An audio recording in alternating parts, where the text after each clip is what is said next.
Ladies and gentlemen, welcome to another episode of Musical People and Journeys, and we are continuing the journey because tonight is not an album review. It is a very special interview because, well, we have Robb from the Tygers of Pan Tang. Wicked. Hi, Robb. How you doing? How is everybody? I hope all the listeners are all really, really good. Yeah, we're fantastic. We're fantastic. And we are still fantastic because obviously recently we reviewed your brand new album, Bloodlines, and you must be super proud. Very much so. It's certainly soared past all expectations. I don't think we've had anything like this since the early 80s, to be honest with you. Wow. We've probably had towards 100 reviews of the album. It's charted in every major chart all over Europe. We're very, very pleased. What do you put the success down to, do you think? I think it's a damn good album. And I think everybody else thinks that. Otherwise, I'm guessing it wouldn't have been getting 9 and 10 out of 10 reviews. Touring helps, of course. When you're out there playing, and we're doing a lot of touring at the moment, and that's very enjoyable and very exciting. The album, when it came out, was, I think it went into the British charts at number 3, and then I'm not sure where it is currently. The last position I saw, I think about a week and a half ago, we were 7 and Metallica was 6.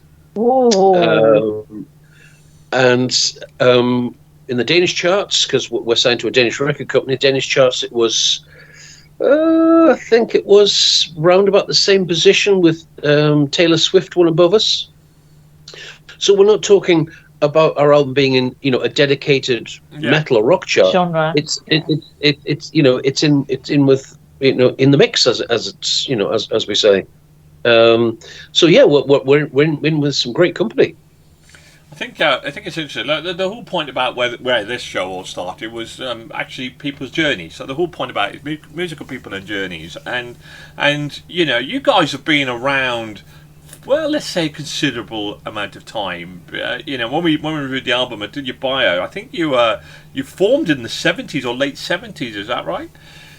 Absolutely, yeah. I started first band that I put together. I've only ever been in 2 bands. The first band I put together was a band called Trick, which was in probably early 77. And Trick was I wish we had the technology that we have today, just so as somebody could have filmed Trick, because if ever there was a Spinal Tap comedy rock band, then but of course we didn't mean to be. We were obviously dedicated to our art, but you had our bass player Rob was also called Rob, was into the Crusaders and jazz funk, and played in that style. Our drummer Eric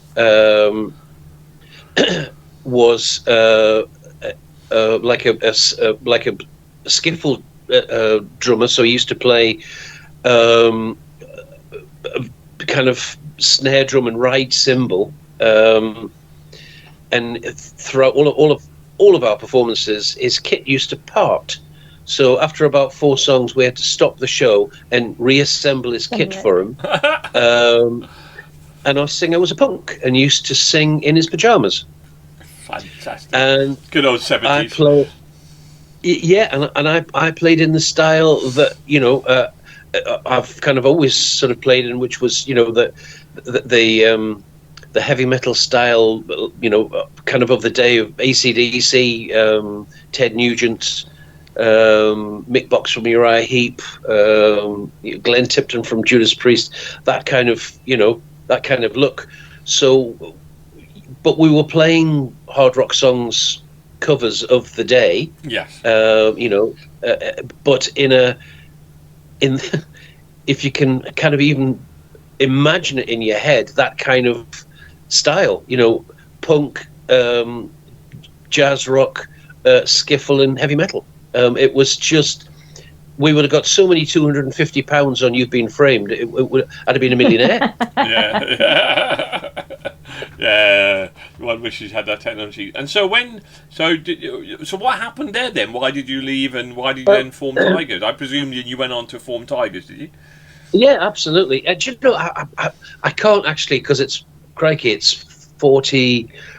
God, how many years is that ago? 77, 40. 46 years. 46 years ago. Yeah. I was 3. Oh, God. I can't. Thanks. I can't remember why it came to an end. We're all still. I've certainly met Rob, the bass player, came with Graham, the singer, to a Newcastle show about 3-4 years ago, and I hadn't seen him for 42 years. Wow. Rob, and it was he almost hadn't changed, just tremendous. It was great meeting up with him again. I don't know what happened to Eric, but I can't quite remember what happened. But obviously, what did happen was for the good. Yeah. I put an advert in a local newspaper, just saying guitar player looking for bass player to jam through songs of the day and write write new material. And within a few hours, my mum was saying to me, "Oh, there's somebody on the end of the phone for you, call Richard." So it kind of started from there. Richard was, of course, aka Rocky. We discovered that we lived about 3 streets away from each other in Whitley Bay. He said, I'm at university, I'm at college, Newcastle University, doing some course. And he said, on my course, there's a lad who plays drums. Are you looking for a drummer as well? And I said, well, absolutely. So we hired a little church hall, as you did back then. Yeah. And off we went. We advertised for a singer, and our first singer was called Mark Butcher. He did the first 25 shows with us. But when I say shows, we were playing pubs, clubs, birthday parties, anywhere really that would have us. And in those days, although it was still, I think it was still illegal, we used to go out in my white transit van with a bucket of wallpaper paste and fly post everywhere. If we had a show coming up, that's just what you did. Yeah, you did. Yeah, absolutely, you did. And many a night we've followed bands around doing the same thing, and of course, if you were after them, you just fly posted over the top of their poster. Yeah, I remember doing it. I used to follow a local band called Spearhead. There was a friend of mine who was doing it, and we were doing, we were supporting that band, and we did the same. I remember doing that. This was in the early '80s, but absolutely. So the name Tygers then of Pan, where did that come from? It's an unusual name. It came. It's a made-up name from parts of a story, parts of the storyline in a Michael Moorcock fantasy science fiction book called Stormbringer. Yeah. Elric and Melbourne. Rocky was a great science fiction reader. Yeah. One of his favourite novelists was the fellow who obviously wrote the book, Michael Moorcock, Stormbringer. Yeah. Michael Moorcock. And we were sat one day in Rocky's mum's lounge, busy trying to think of a name for this little ensemble that we had. And I came up with Achilles Heel. and he came up with Tygers of Pan Tang, which just blew me away. I said, "Crikey, that's where on earth have you got that from?" And he said, "Well, in the book Stormbringer that I'm reading at the moment, the emperor, to get into his principality, you have to enter it through the cliffs of Pan Tang, and they're guarded by attack tigers rather than dogs." And I said, "All right." So he said, "I just thought, Tygers of Pan Tang," and I said, "That's absolutely brilliant. That's what it's got to be." So we then announced this to Rocky's mum, and she said, "That's yeah, I like that." And she said, "Would you like me to make a backdrop for you?" So we said, "Absolutely." So she got a white flat sheet, because there were flat sheets in those days. There weren't fitted sheets like we have now.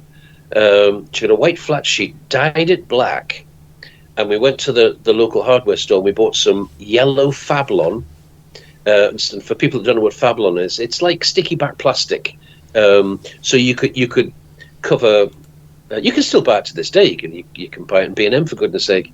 But you can line your drawers with it, or you could line your school books with it. You can do all sorts with it. Anyway, so we got bright yellow, and she cut out all the letters for us and stuck it to this black sheet, and that was our first backdrop. Wow. And I mean, in the day, so this was this still in the 70s, or had you gone into the 80s? Yeah. But this was still No. This was late 77. Yeah. Okay. So you obviously touring and doing local pubs and clubs and so forth then as well, but just in the northeast. Just in the northeast. Because oddly enough,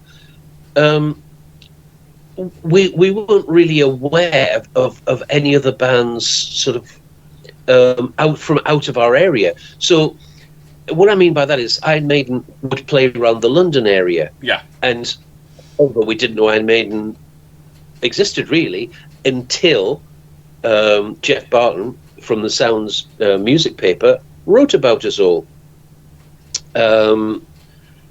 Obviously, when you bought the Sounds newspaper, you could see, in the adverts for the venues in different parts of the country, these band names. But Def Leppard played around the Sheffield area, Saxon played around the Barnsley area, and we all kind of sort of stayed in our localities really. And it was only really maybe sort of 79 when Jeff Barton kind of gave these new bands, as it were, on the scene, newly arrived bands on the scene, this moniker of new wave of British heavy metal, because of course people were listening to the old wave of British heavy metal, what one would say, being Black Sabbath, Led Zeppelin, Deep Purple, Uriah Heep, Thin Lizzy, Judas Priest. That they per se were the old wave. And these new bands come in, like Tigers, like Saxon, Def Leppard, Iron Maiden, obviously were the new wave of British heavy metal. How would you describe then from what? How did they term you as new? Because we've seen this quite a lot, and a lot of retro bands or bands are trying to go retro on new wave. That new wave of British metal. What was the difference between the old way of the likes of Black Sabbath and then what you and Iron Maiden were then bringing to the table to it be dubbed as new? Well, I think bands. What is new? There's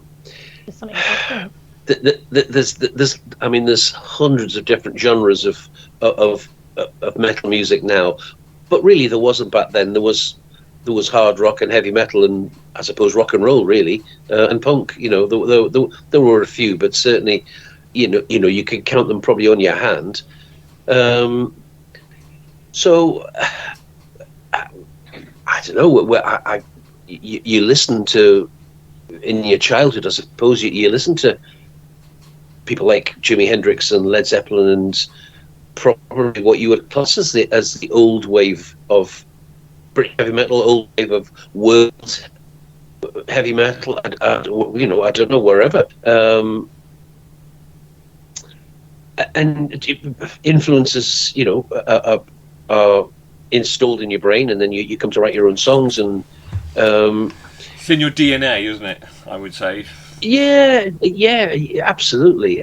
You know, and the old wave of British heavy metal, I suppose, had got their influences from, you know, maybe the Deep South in America. You know, the old blues players and all that kind of stuff. Because history, like the history of music, it is like kind of a lot of things. Really, it's like fashion. It's a big wheel, and it rolls round. So what was your then? Obviously, getting to about 79. So what would you term as your first kind of big break? Was it you know, when you maybe did your first album, but when you thought, oh crikey, we're pretty popular? I think the big break probably was getting the coverage in the music press, which we did. We recorded our first single at Impulse Recording Studios in Wallsend, up here in the northeast, and they had a little record label called Neat Records, and they'd released two singles. Neat one was a band called Motorway, which were just a pop band. And the second release, I think, was just a girl singer, I think. I could be wrong. And we were Neato 3. So the label kind of didn't know what it wanted to be. It hadn't really got an identity. It was trying different things, I suppose. And when our manager came with us into the studio, got on very well with the guy who owned the studio, and helped him put it on the map as a independent, as the first independent rock label. Because after us, there was Raven, there was crikey, all sorts of bands, including Venom. So, you know, I feel very proud that we almost established Neat Records, and you know, gave them a direction, as it were, albeit that we probably didn't even know that at the time. And when the single came out, it was raved about, and you know, John Peel loved it, Tommy Vance loved it. It got, you know, play on the radio, and all the major record companies seem to be wanting to sign their own new wave of British heavy metal band. And MCA contacted our management, and deals were done with Neat Records, and our single "Don't Touch Me There" was repressed. So you're going from an initial pressing of 1,000 singles back in '79, which sold out in about 3 days. They then pressed 4,000 on the Neat Records label, which sold pretty rapidly. And then you've got the power of MCA coming in, and their initial pressing was 50,000. Wow. So that was just that's the magnitude of these big companies and what they bring to the table and what they can do. And so we were signed to MCA. Phonogram signed Def Leppard. EMI signed Iron Maiden. And Saxon signed to a French company called Corsair. You know, but kind of after we sort of opened the floodgates, then there were a few, you know, bands that were swallowed up by you know, various kind of record labels at the time. So that's that.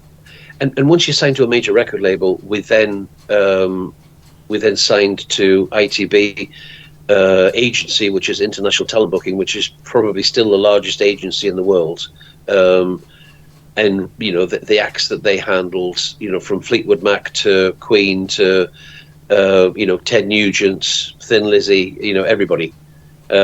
So we were in very good company at the time, with a very powerful music agent, which he got us some absolutely fantastic shows.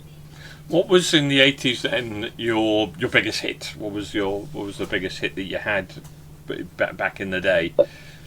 We did a cover version of an Elvis Presley song. It was written by Lee Stoller for Elvis Presley in '58, I believe. It was brought to us. We were recording an album called The Cage, which was our fourth album in '82. And Peter Waterman, who used to manage record producers at the time, came into the recording session at the Marquee Studios and said he had a great idea, and he thought we should do a cover of the song called Love Potion No. 9. So John Sykes and I went off and we played it, and we started to laugh because we looked at each other and said, this is like so not us. But it was insisted that we did, we tried. So John and I did exactly that. I came up with the front part of it, and John changed around the middle part. And what did we know? It was top 40, I think. I think we just missed Top of the Pops 2 weeks running through various things that happened. Because I remember we were on Newcastle Central Station with our guitars waiting to get on the train. And 2 weeks running, there was an announcement of the tannoy saying, because we were with one of our managers, saying, can Graham Thompson please come to the booking office or whatever, and there was a phone call because we didn't have mobile phones then, of course, and we're in a taxi, back down to Whitley Bay because something had happened, down at the BBC, and it wasn't going to be that week. But never mind, it's just one of those things. We did plenty of other TV shows at the time.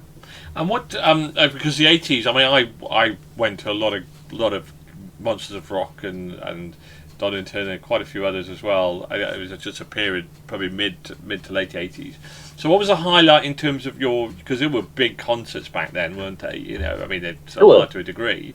So what was the highlight? What was the highlight of your touring career back in the 80s in terms of where you played? The highlights. Well, we started in March '80. We opened up for Magnum. And then we went on to... Where did you open up for Magnum? So we did the full Marauder tour, which is that they'd just done a live album, and that was in all the Mayfairs and Locarnos, the Mayfair ballrooms. So they were all like 2,000 capacity nightclubs, basically. Yeah, I watched Magnum. Magnum was the first kind of... I was 17, so I watched them so this was just before my time then. So I watched Magnum in '83, and that similar tour in Guildford. I remember it because a couple of months later I was then watching Iron Maiden. So, so interesting. So we opened up for Magnum, and then I think that was through the month of March. April, we opened up for the Scorpions. We did the Love Drive tour when they came to the UK. That was April. May, we opened up for Sax on the Wheels of Steel tour. We did the second half of that, 3 weeks with them. We did some shows with Iron Maiden. And then we went into the studio to record Wildcat. Recorded Wildcat, that was in '80, and then we played Reading. John Sykes had just joined the band after we'd recorded Wildcat, and we played to 42,000 people, I think. We were about 4th or 5th on the bill. Toured extensively after that, and then in '82 we co-headlined with Iron Maiden. They headlined the A stage, and we headlined the B stage, and I think that was 72,000 people we played to. And then we went off. We literally got in a car and went to Gatwick Airport, and we flew out to Did we do that, or were we on tour? I can't remember. I think we probably did do that. So we went out to Japan, and we played 5 shows in Japan. They were all 5,500 seaters, all sold out. And we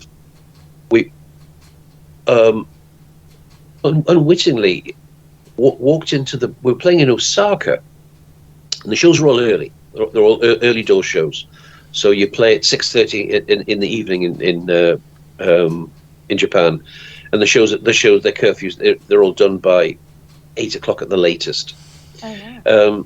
So there we are in our big cavalcade of flash black limos going back to the hotel, because we were considered quite big stars, I suppose.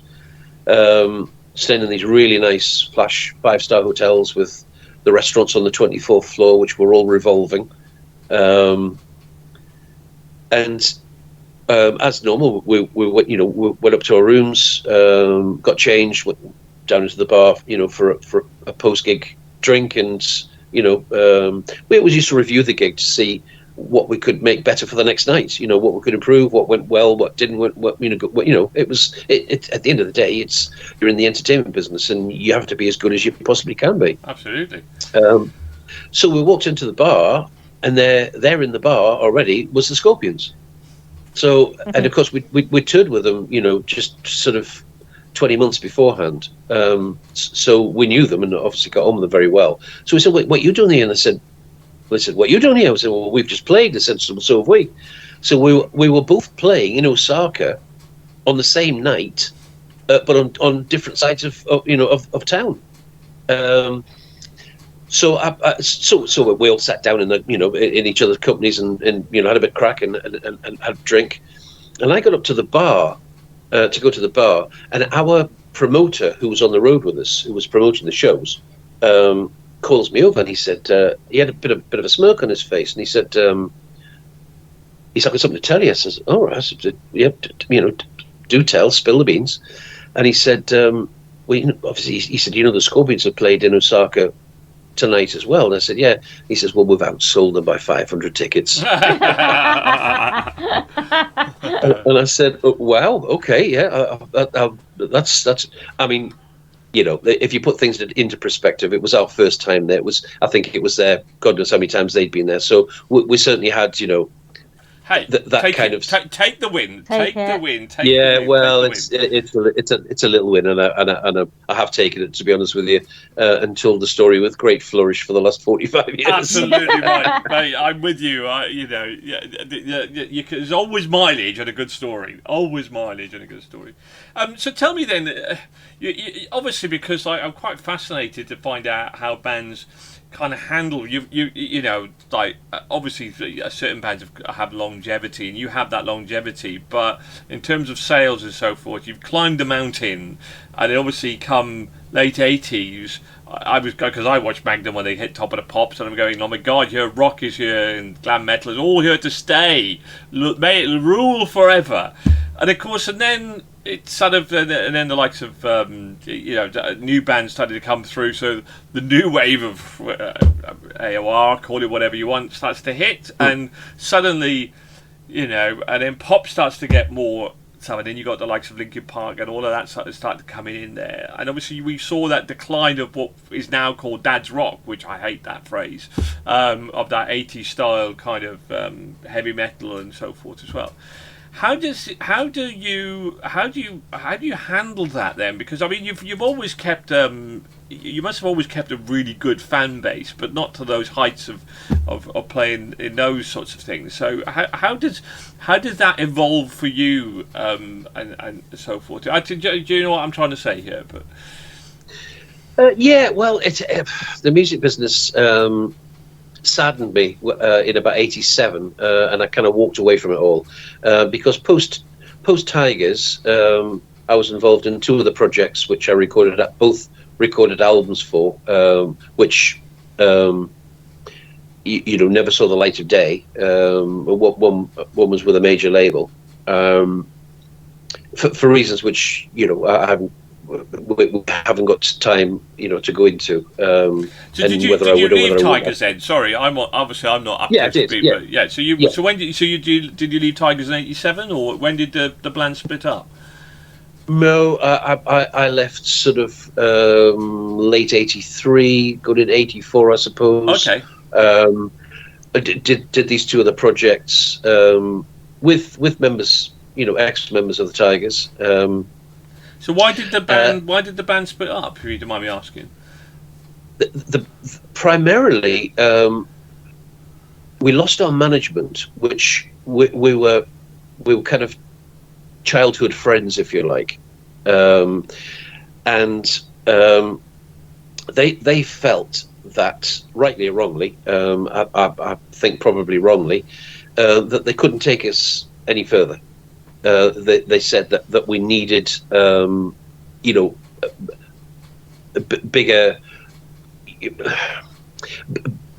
people in the industry to move us forward. And I thought they did a great job, to be honest with you. And we're all gutted, because they bowed out just before we went to Japan. So actually, our tour manager became kind of like our sort of temporary manager, but he looked after us anyway on the road. But business-wise, we weren't sure that he could take up that mantle. So when we came back from Japan, we went down to London and we looked for management companies and one thing or another. And we were 5 guys full of testosterone, all headstrong. Everybody had different ideas and different opinions, and it just kind of fell to bits. Yeah. And then we got it back together again. Yeah. No, we got it back together again, and we recorded a 5th album, and we took it down when was to. This? So this would be late '83. Okay. Took it down to the record company, to MCA, played it to them, and they said, bearing in mind we were managerless, and they said, well, it's fine, but it's not what we want you to do. We want you to record these songs. And they were all songs by outside songwriters, from American songwriters to English songwriters. And I thought to myself, why should we be playing other people's songs? Our Wildcat charted at 13, I think, in a national British chart with Gloria Gaynor and Michael Jackson and David Bowie, and again, not a rock chart, with a chart with platinum selling artists. Wildcat went in the charts at 18. I can't remember. I think Crazy Nights was a whole other ball game. 2 albums in 1 year was just crazy, but never mind. And the Cage charted, that was top 30, I think, top 20. I can't remember. So the first, certainly the Wildcat, all self-written. Spellbound, self-written. Crazy Nights, self-written. So the track record was there, but they wanted us to play other people's songs, and I couldn't work that out. I couldn't see why, and I just stood up in the boardroom and said, I didn't sign up for this. I'm not doing it. And I kind of led the revolt, really, and everybody sort of said, well, yeah, we want to play our songs, so we walked out. So whether that was a particularly stupid thing to do or a particularly brave thing to do, I don't know. Well, it's do you look irrelevant of for me, it's irrelevant of the result. How did you feel yourself? And if that felt the right thing to do, then it doesn't matter, because I think you've got to have artistic integrity. And you've got to draw the line somewhere. Money isn't everything. You've got to look back and go, that's my work, and be proud of it, and not go, somebody else wrote that. Well, I was extremely proud of my songwriting. So I just didn't want to play. I want to be in a covers band. I'd have been in a covers band and played the clubs. So don't want to do that. So, of all your songs or albums, what's been your favourite album that you think you've produced? What's your favourite? Not the best, but what's your favourite album that you've done over the years? Because how many albums have you done? 13. 13. So what's out of that lucky 13? Because 13 is my favourite number. I'm not just saying that. Born on the 13th. All right, okay. On Friday, on every Friday the 13th, I always have a great day. So I know, me too. I like 13th. I love it. I always have a great day. It's going to sound very cliched, but I think Bloodlines. I think this current one, I really do. The material is tremendous, and the way we recorded it, I think it's got the best possible performance out of everybody. So come on in, Trish. I mean, you've got to have some more questions here for Rob. Of course I do. Rob, go. Go. Okay, so when you were an early band starting out, what was the best advice that you've ever been given? Don't play drunk. and have you heeded that advice? Yes, after I did play drunk. So There's we a story here. we were as always.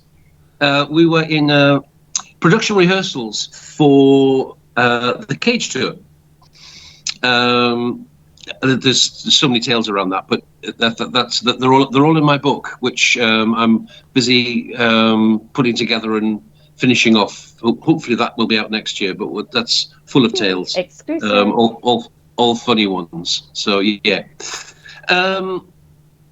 So we had an Italian tour manager at the time called Robert Gambino, who lived in Birmingham and was very connected with the overworld and the underworld, and he ran all. I had a connection, so I probably ran all the door staff at a very famous club called JB's in Dudley, where just about everybody who was anybody has played over the years.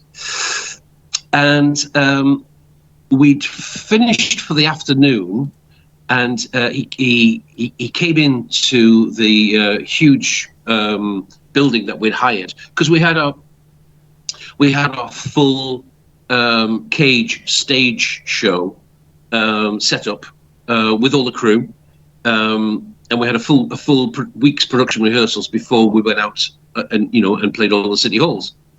And he said, Robert Plant's playing it. He's doing a little informal gig at JB's in Dudley. He's asked if you want to come down, if you'd like to come down and jam with him. So, I mean, who doesn't want to go down and jam with Robert Plant? That's not often a conversation, a topic that comes up. No. So we said, yeah, sure, absolutely. So we all jumped in, in our tour bus. Some of the crew came with us as well, and we went down. And there's Bobby Plant's Rolls Royce parked out the front.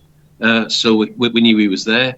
Anyway, they'd finished sound checking, and when we walked in, strangely enough, it was a tiny stage, but it had been extended with flight cases.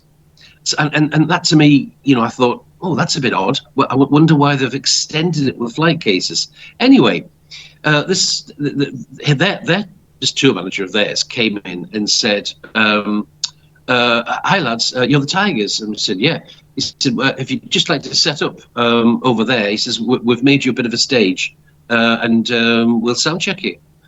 So a very, very curious and puzzled look came over my face, and I said, excuse me, we're not the support band. We've just come down, to just to get up and jam a song with Mr. Plant.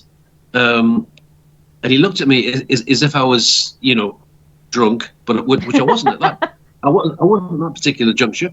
And he said, I think you are the support band. He says, so if you just want to set your stuff up there, and we'll get on with it.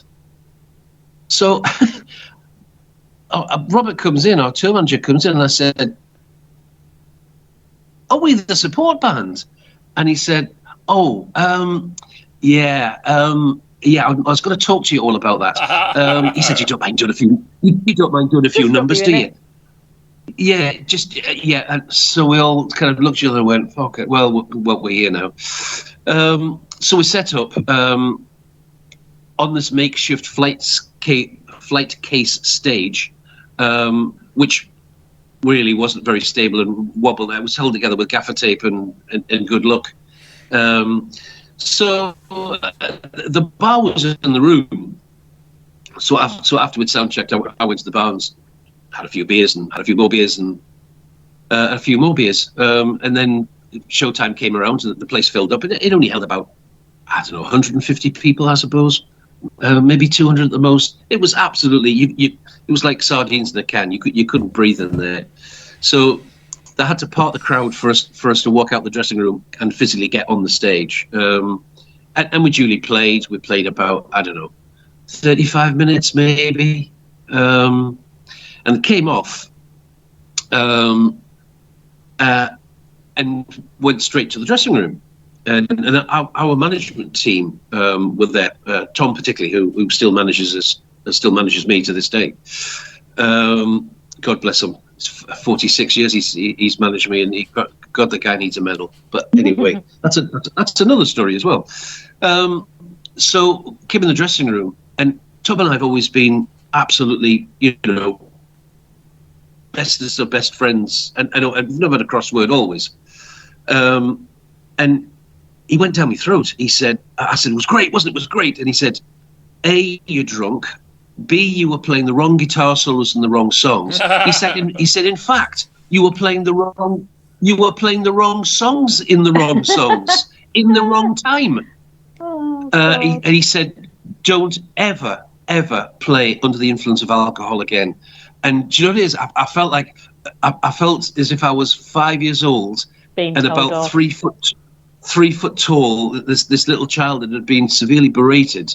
But of course, he spoke perfect sense, and I've never ever done it. And it also mustn't have impressed Mr. Plant, because we never met him. He did his show pissed off. He obviously didn't want to say hello or pretend that we were worthy. So yeah, we certainly got to. Well, the rest of the boys were fine. It was just me that was the tit. So yeah, I learnt my lesson. So it's I'm speaking to Robert over the weekend. I'll put a good word in for you, and me and Bobby are like that. Thanks. Ignore. Come on then, Trish. Next question, because we're gonna have another story here. Well, if you're speaking to Bobby at the weekend, actually we've got a little spot coming up if he wants to open up for us. So, but if you can ask him to stay sober, that'll be great. Well, these days, Bobby, he does like a drink, so I don't. So, would that be the advice that you would give to another musician that is up and coming? Yeah, yes. Do you know, it's performance is it's very important. People, particularly in this day and age, money's hard to come by, and if they decide that they're going to spend the money, coming to see the Tygers, then you have to.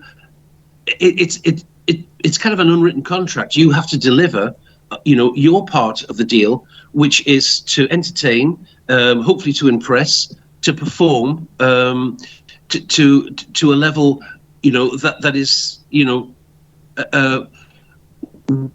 as good as and indeed way beyond, anybody else, that they could have spent their money on.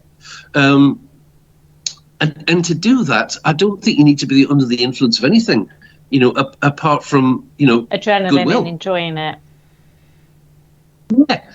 Afterwards, we're no saints afterwards. But before, we get into whatever happens, I've said that very tactfully. We always have a good half hour, 45 minutes, or longer as needs be, with the fans, because meet and greet's a huge, big thing for the Tygers. I've said this on several interviews this year, to be honest with you, and I'll say it on this one. I'm absolutely dead against bands charging fans a premium, whether it's before the show or after the show, so they can come and, stand in their company. It's just these bands and we all know who they are, have got to remember where they came that, from. And who put them there, which is the fans. So why do you want to fleece the fans even further? It's just not on. It seriously isn't. We watched Volbeat in concert earlier, and they were selling tickets for like special VIP hangout with the band backstage. Do you know what I mean? And why? And have a party.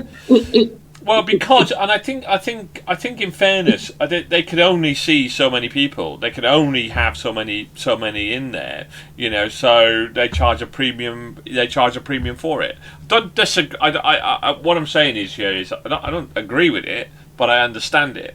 I mean, it must cost a fortune to put a gig on. Do you know what I mean? But yeah.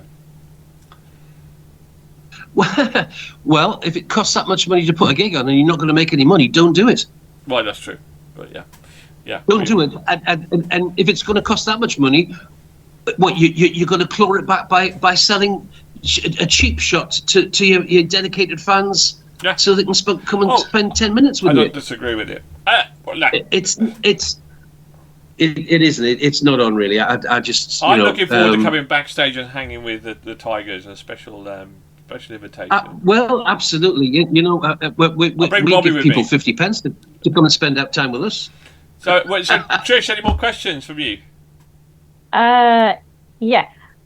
What are some of the challenges that you have faced as a band?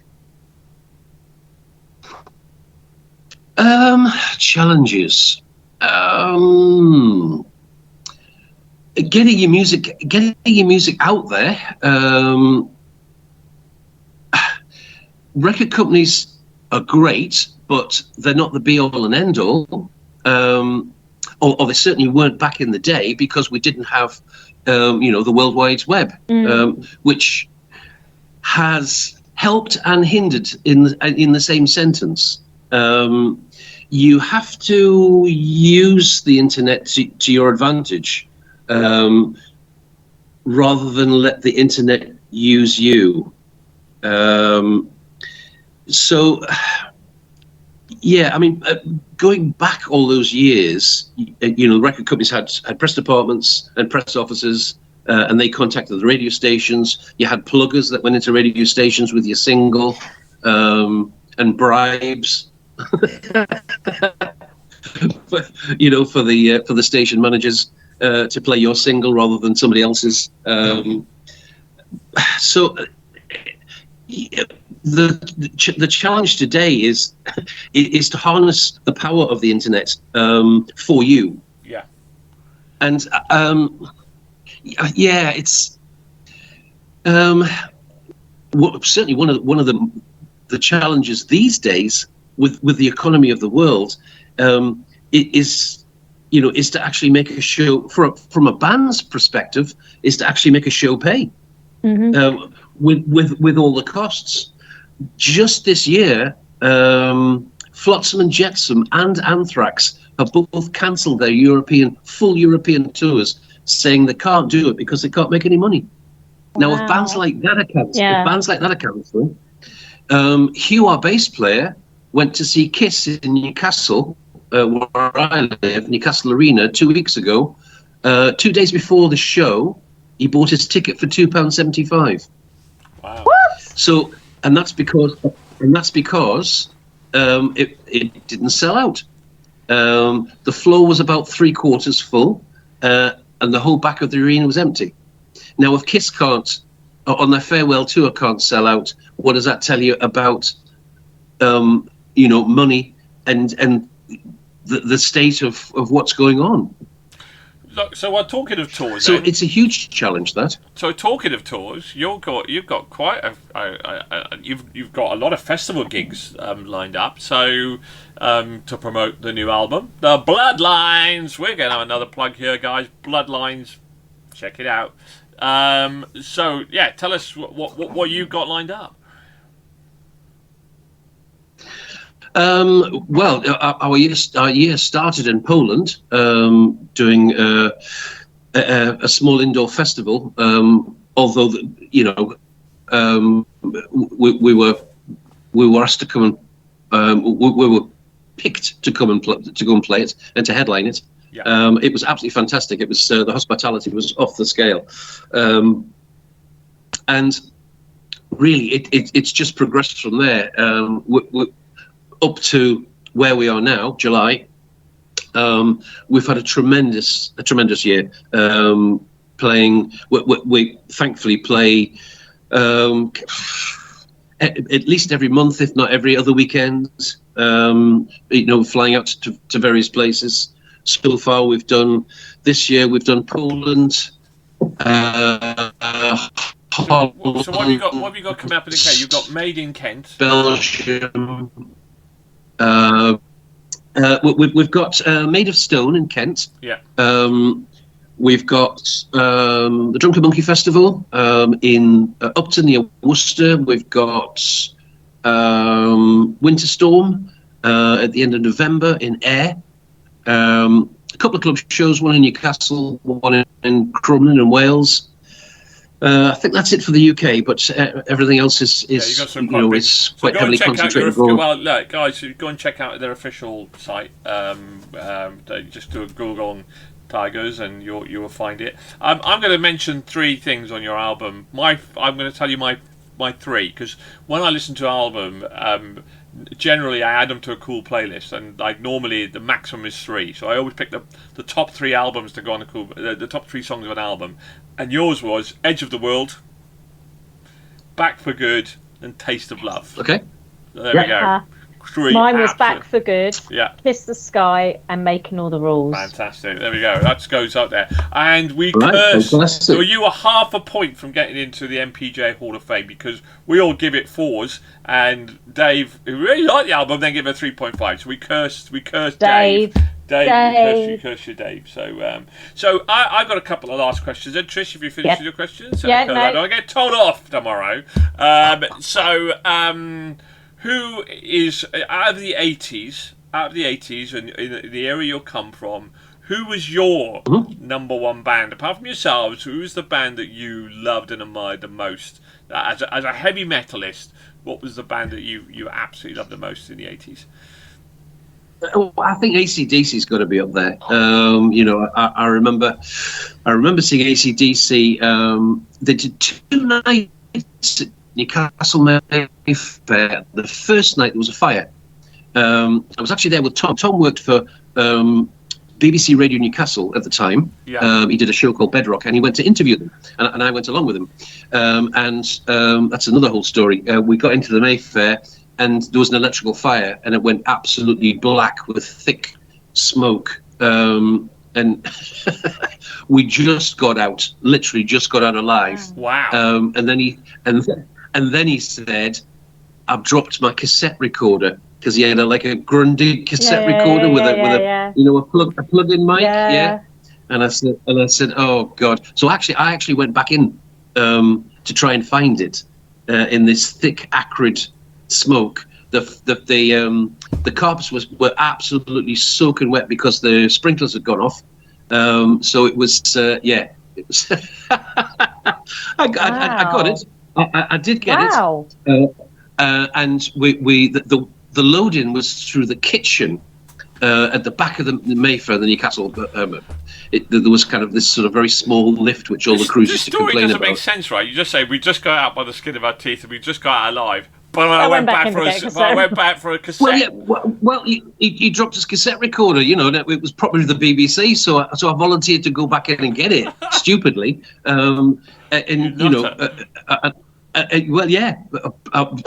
was rather stupid. But the end of the story is even stupider, because I got it, presented it back to him. It was a little bit damp, so he wiped it all down. We got in the lift to go back up top to the to the car park, and as we were walking out the lift, he dropped it and smashed it. But did you get to go and see AC/DC? Yeah, the next night. Went to see AC/DC the next night, and I was stood with the monitor guy because their PA company had worked. We'd hired them as well, and I was stood with the monitor guy. So I'm looking across the stage, So you've got all the Marshall 4x12s and amps, okay, and you could just see the drum kit peeking out. And Bon Scott, he did this the whole evening. Bon Scott, he sang. He walked towards the monitor desk, towards me and the monitor engineer, walked around the side of the Marshall stacks where there was a roadie who passed him a bottle of whiskey. He took 3 or 4 slugs of neat whiskey. He did 10 press-ups, walked back around the stacks for perfect timing to pick up the mic and sing the next part of the song. Brilliant. And he did that all night. He drank the whole bottle of whiskey. Oh, wow. Oh, God, that's rock and roll. That's rock and roll. But hey, he did play his guitar. But that was drank. That was the main thing anyway. So out of the up and coming bands, do you keep in touch? Is there a new band on the scene recently that you've gone, wow, yeah, they're cool? No, I'll have to put my hand up and be honest. I don't really follow it. It's enough for me to follow myself and get myself dressed. Never mind try and follow anybody else. No, not really. I have to be honest. That's okay. Funny question. I couldn't really give you a name. No. So right, a couple of final questions. Well, one of the final questions. Okay. No. There we go. It's a stat question now. Okay. Recently, Steel Panthers went on to America's Got Talent. Okay, and they did. That was amazing. Absolutely, like Steel Panthers band, like power metal band on America's Got Talent. It was just like, it was really surreal, but they rocked the place anyway. So the question is, if you had the opportunity, would you go on Tigers? Would you get Tigers onto Britain's Got Talent?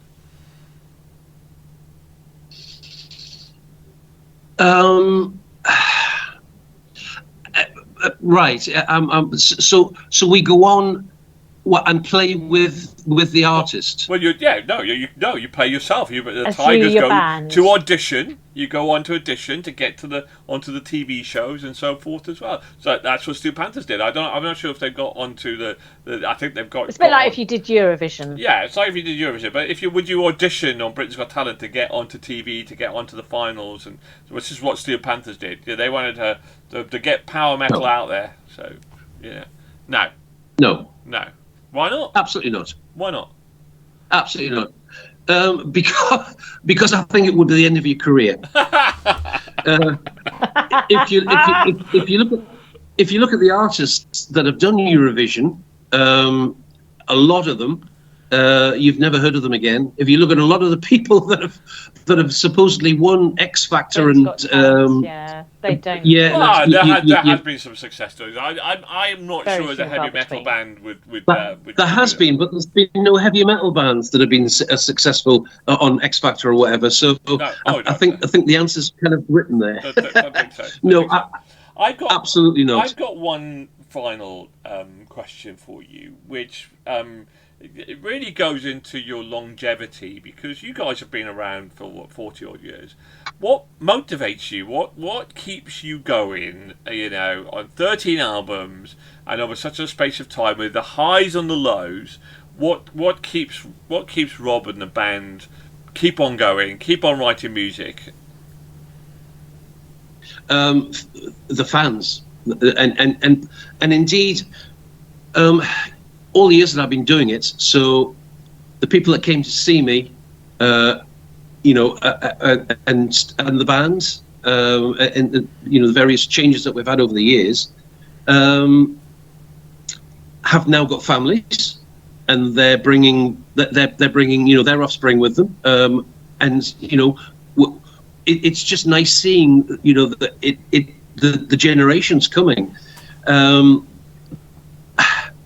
We're all 5 of us are very creative, and I write all the time. I think we all write all the time, and there's a lot more material to come out.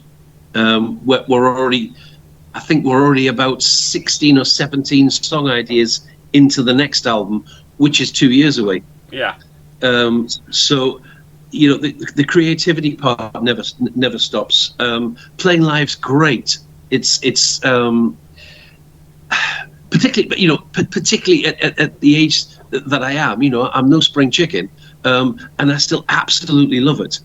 That standing just in the wings, just off stage, and when the intro goes on, and I know it's 1 minute 44, and then that's it. We're on. We're loud. We're entertaining. We're doing what we should be doing. And it's just that's the motivation. It's really difficult to quantify if you've never done it. It's like people say to me, "What's it like standing in front of thousands of people?" You can't really. What do you say? What's great? You can't really describe it. You can't. You can't really get over what's inside your head.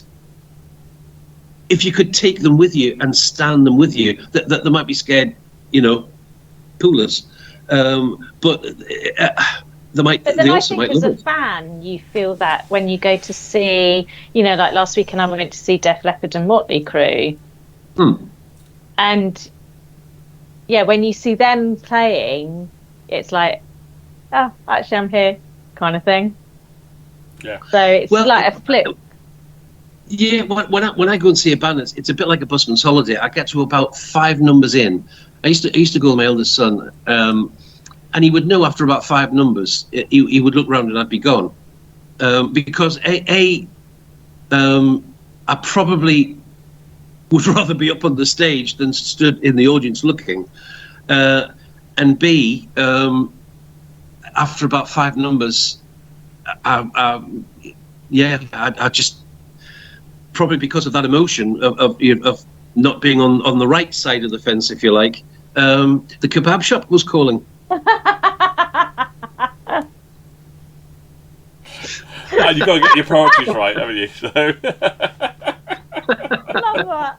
Oh, that's amazing. Well, listen, Rob, I mean, I think we've now reviewed something about in the region of, nearly come up to 250 albums. Well, and, you know what? A lot of bands come in and play retro 80s music, or go back to the 80s. But the ones that are succeeding, that are standing out, they have the 80s in their DNA, but they inject something a little bit new and a little bit more modern to that sound, which is what we love. And I think that Bloodlines does that. It really does. It's a cracking album, and I missed on Tygers because I got into that music probably just after '83. I was, when I was 15, 16. So I missed out, and I've gone on this journey. Where I've gone on and ended up doing this podcast, which is amazing.